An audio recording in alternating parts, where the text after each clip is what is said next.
When he went down there, of course, they had him on a routine. He slept a lot. I mean, just, there were times he'd sleep, 12, 15 hours a day. They ran him through his physical therapy, his occupation, all his therapies. He had problems with being angry, impatient, confused.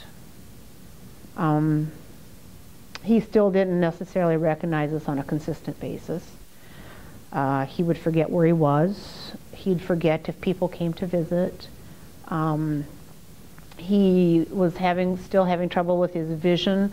I remember they would put his plate in front of him, and whatever he could see, that would be all he would eat. And you'd have to tell him, "There's more food on your." He'd be hungry, but he wouldn't know, and you'd have to ask him, "Are you hungry?" You'd have to show him where the food was on his plate. I mean, he was just lost, in that sense. While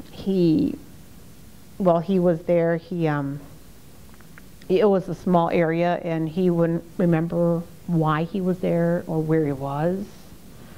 Of course, and that always got better as time went on. When did you realize it was going to get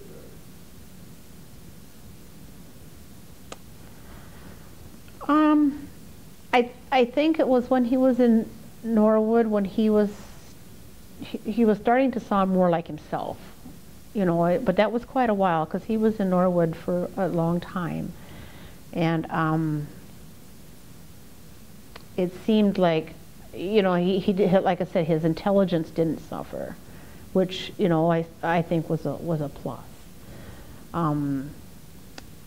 And when we began to realize that was okay, I think that's when we began thinking that he would be okay, I mean, you never get him back 100%, but, we get the fact that we remembered.